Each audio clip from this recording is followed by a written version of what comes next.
اچھا ان دونوں کے جھگڑوں میں پتہ ہے سب سے برا حال کس کا ہوتا ہے؟ ان دونوں کے جھگڑوں میں سب سے برا حال بیچارہ وہی جو بنکو بنا بیٹھا ہوتا ہے، بیچارہ دیکھ رہا ہوتا ہے، وہ فیصلہ نہیں کر پاتا کہ میں کروں تو کیا کروں۔ ایک طرف دیکھتا ہے تو جنت کا راستہ، اور دوسری طرف دیکھتا ہے تو اللہ تبارک و تعالیٰ کا حکم، کرے تو کیا کرے۔ بیٹے کو مجبور ہونے کی ضرورت نہیں ہے کہ اگر ساس اور بہو میں بنے نہیں تو بیٹے کو پریشان ہونے کی ضرورت نہیں ہے۔ آپ یاد رکھیے گا، اللہ تبارک و تعالیٰ نے ماں باپ کا حکم جو فرمایا ہے، ادب کرنا، ان کے حکم کو ماننا کس پر فرض ہے؟ بیٹے پر فرض ہے، بہو پر فرض نہیں ہے۔ کیا فرمایا؟ اللہ نے جو ایک اصول دے رہا ہوں میں آپ کو، ماں باپ کی باتوں کو ماننا، ان کی تمام باتوں کو قبول کرنا، یہ بیٹے پر فرض ہے، بہو پر فرض نہیں ہے۔ ہاں، بہو پر اپنے شوہر کی جائز باتوں کو ماننا یہ بہو پر فرض ہے۔ اب اگر ساس اپنی بہو کے ساتھ زیادتی کر رہی ہے، بہو بالکل اچھی ہے، شوہر کی فرما بردار ہے، ساس سسر کی فرما بردار ہے، گھر میں اچھا ماحول کریٹ کرنا چاہتی ہے، لیکن ساس کو اس سے الرجی ہو گئی ہے۔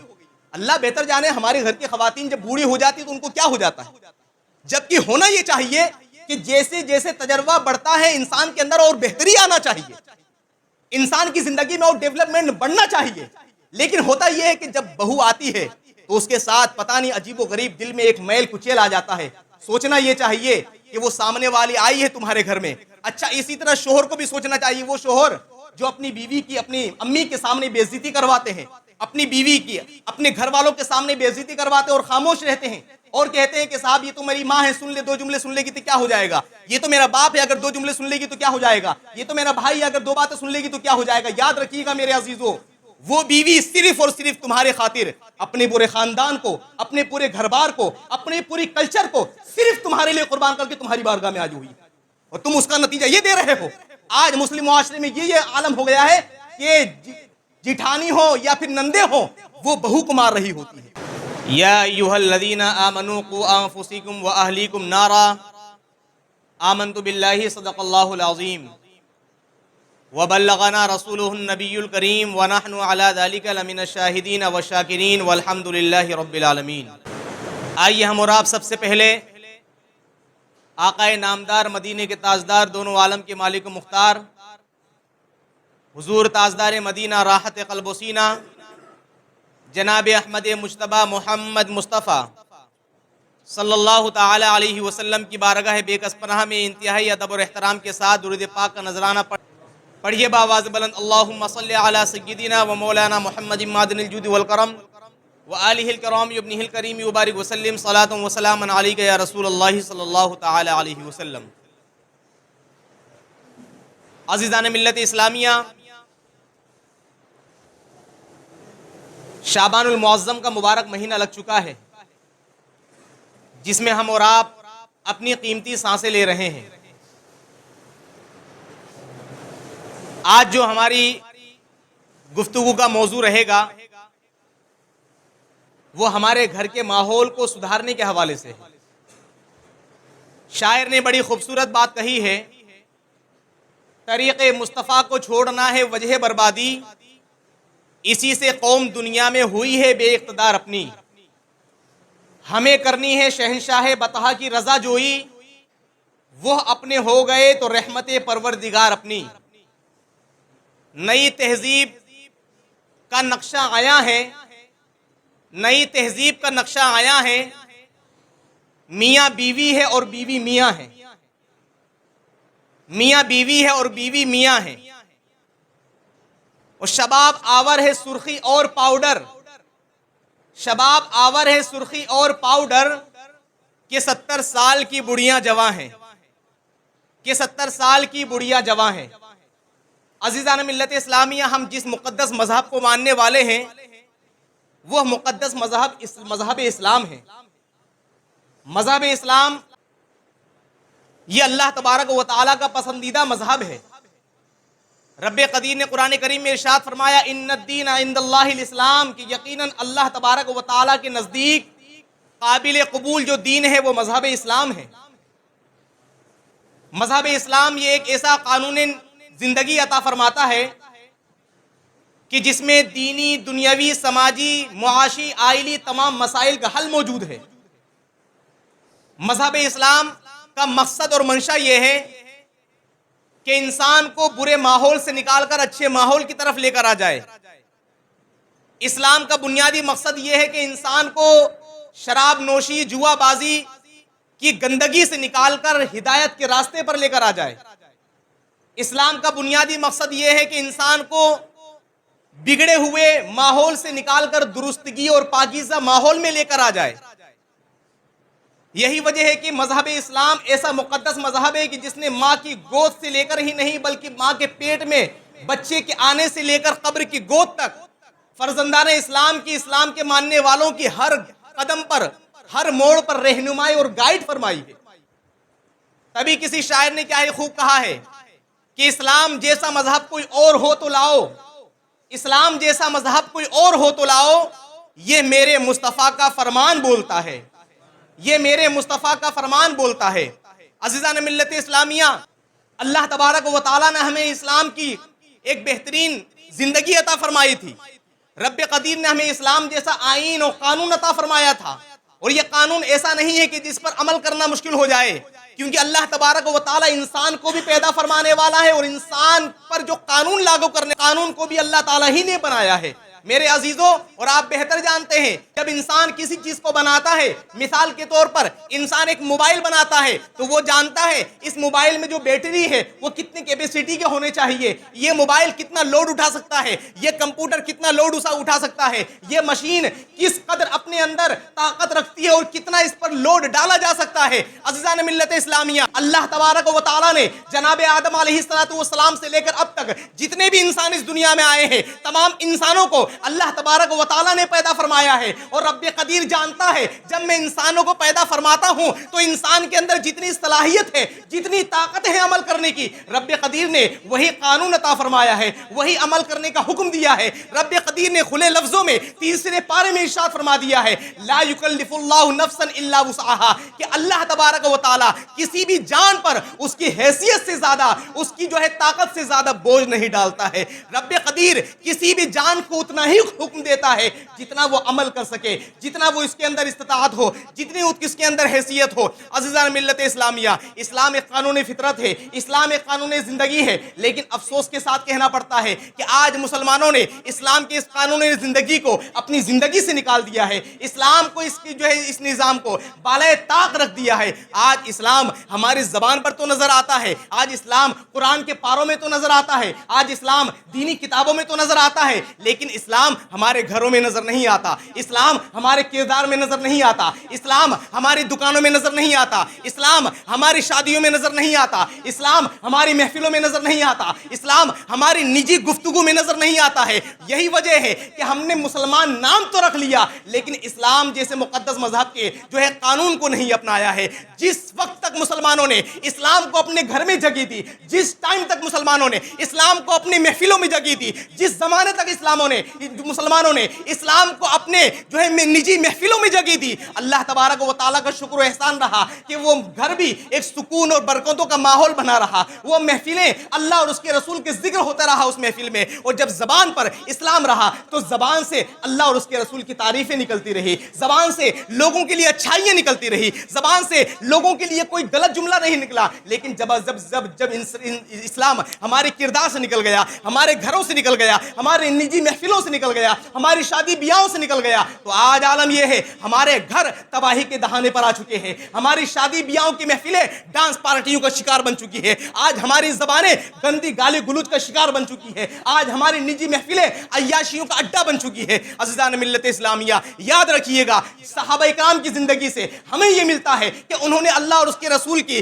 جو ہے بتائے ہوئے طریقے پر اتنی سختی سے عمل کیا، عالم یہ ہوا کہ وہ جس طرف نکل جاتے اللہ تبارک و تعالیٰ ان کو کامیابی عطا فرماتا، وہ جس راہ پر نکل جاتے رب قدیر ان کو کامیابی کا صحرا عطا فرماتا۔ تبھی تو کئی سال پہلے علامہ اقبال نے فرمایا تھا کہ نوع انسان کو غلامی سے بچایا ہم نے، دشت تو دشت ہے دریا بھی نہ چھوڑے ہم نے، بحر ظلمات میں دوڑا دیے گھوڑے ہم نے، بحر ظلمات میں دوڑا دیے گھوڑے ہم نے۔ عالم یہ تھا جب تک مسلمانوں نے اللہ اور اس کے رسول کے طریقے پر عمل کیا، اگر وہ گھوڑے دریاؤں میں لے جاتے اللہ تعالیٰ دریاؤں میں ان کے لیے راستہ پیدا فرما دیتا۔